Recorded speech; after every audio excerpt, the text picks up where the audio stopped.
বাবা ভোলানাথের টানে ভক্ত সমাগমের ভিড় লক্ষ্য করা গেল বীরভূমের বক্রেশ্বর ধামে। শ্রাবণ মাস পড়ার আগেই মানুষের মধ্যে উচ্ছ্বাস উদ্দীপনা দেখা গেল চোখে পড়ার মতো। শিবের ভক্তরা বাবা ভোলানাথের টানে সুদূর বাগডোগরা থেকে এসে পৌঁছেছে বীরভূমের বক্রেশ্বর ধামে। গেরুয়া রঙের পোশাকে তারা যাত্রা শুরু করেছে বাবা ভোলানাথের দরবারে। আর আমরা সকলেই জানি একমাত্র বীরভূমের বক্রেশ্বর ধামে উষ্ণ প্রস্রবণ রয়েছে, যেখানে গরম জলের ঘাটও করে দেওয়া হয়েছে। তাই বীরভূমের বক্রেশ্বর ধামকে পুণ্যধামও বলা হয়ে থাকে। কথিত আছে শ্রাবণ মাসের প্রথম দিন থেকেই ভগবান শিবের ভক্তদের মধ্যে একটি অদ্ভুত উৎসাহ সারা ভারতের বিভিন্ন স্থানে অবস্থিত ছোট বড় মাঝামাঝি সমস্ত শিবক্ষেত্রে বিশেষভাবে লক্ষ্য করা যায়। এই কারণে হিসেবে রয়েছে পৌরাণিক উপাখ্যান। আমরা সবাই জানি যে সমুদ্র মন্থনের ঘটনা একটি অন্যতম প্রধান পৌরাণিক ঘটনা। কথিত আছে যে সমুদ্র মন্থন করা হয়েছিল শ্রাবণ মাসে। মন্থনকালে ঐরাবত, উচ্চ ইস্রবা প্রভৃতির সাথে সাথে যে সকল খারাপ জিনিস উঠে এসেছিল তার মধ্যে তীব্র বিষ হলাহল হলো সবচেয়ে ভয়ানক। দেবতাদের মধ্যেই এই ভয়ানক বিষ পান করতে কেউই পারতেন না। সেই বিষ পান করেছিলেন স্বয়ং মহাদেব।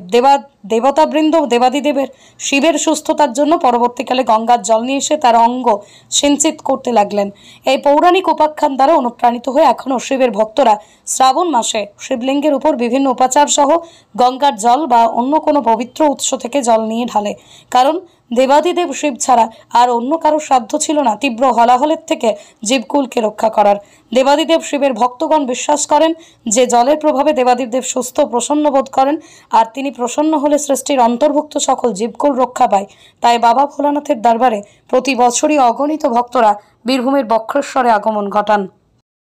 আপনারা কোথা থেকে এসেছেন এবং আজকে কোথায় এসেছেন? আমরা অ্যাকচুয়ালি আসছি সেই বাগডোগরা থেকে, গেছিলাম বাবাধাম দেবগড় থেকে এখন ভায়া বাসুকিনাথ হয়ে আমরা আসলাম এখানে বাবুশ্বর রাতে আসলাম। তো এখানে আমরা এর আগেও আসছি। তো এখানে আসি আমাদের একটা আনন্দ পাই, আমরা আর কি সবাই আমরা আনন্দ পাই। আমরা চাই সে এখানে কিছু ট্যুরিজম আসুক, ভক্তগুলো আছে, এই জায়গাটা ডেভেলপ হোক। সেই জন্য আমরা মনে করি সব জায়গায় যাই। এখানে আসা বক্তব্যটা এটাই, সে আমরা সবাই মিলে সবাই আনন্দ করি।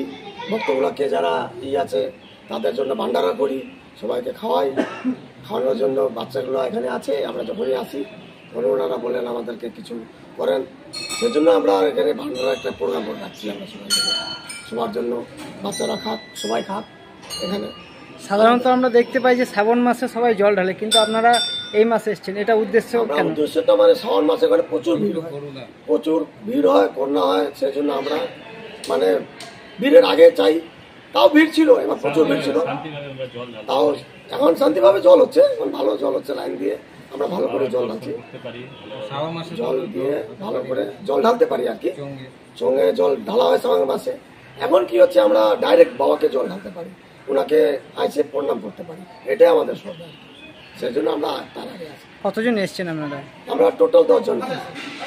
আপনার নাম? উমেশ শাহ। কি নাম বলেন? উমেশ শাহ। কেন এসছেন এবং কি উদ্দেশ্যে আজকে এখানে এসছেন বলুন। আমরা বাগডোগরা পার্শ্ববর্তী এলাকা থেকে সবাই এসেছি। বক্রেশ্বর ধামের নাম আমরা অনেক শুনেছি, আমার সচরাচর আসা হয় না, বাকিরা সবাই আসে। এবার ব্যাপার হচ্ছে এখানে যে ন্যাচারাল হট স্প্রিং আছে, এখনকার দিনে আমরা যদি এগুলো না দেখি আমাদের পরবর্তী প্রজন্মকে আমরা পাস করতে পারবো না যে হিন্দু ধর্মের যে এই যে জাদুগুলো, এগুলো সায়েন্টিফিক হলেও কিন্তু আমরা শুরুতে আমাদের হাজার হাজার বছরের আগে আমরা এটা মানে ম্যাজিক হিসেবে জানি, কিন্তু এটা যে প্রকৃত আছে প্রত্যক্ষ প্রমাণের দরকার নেই, এসে দেখলেই আমরা জানতে পারি।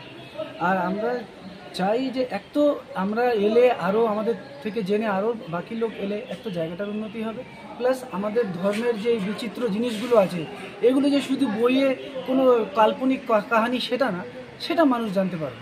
আর উচিত আমাদের ধর্ম সবাই আমরা সনাতনকে নিয়ে এগোলেই আমাদের উত্থান হবে, নাহলে আমাদের উত্থান হবে না।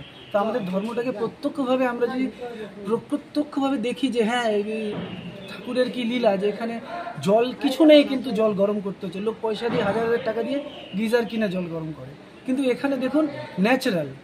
তো এটা আমরা দেখলেই আমাদের ধর্মের যে স্বাদ আছে সেই স্বাদটা আমরা। আজকে আমরা এখানে কি উদ্দেশ্যে এসেছিলেন? আমাদের এখানে প্রধান মেন উপলক্ষ হচ্ছে আমরা কিছু 250-300 জনদেরকে আমরা ভান্ডারা দিতে এসেছি, খাওয়াতে এসেছি। এইটা করে আমরা আবার তারাপীঠ চলে যাব মায়ের দর্শন করতে। আপনার নাম? আমার নাম শান্তনু চাকি।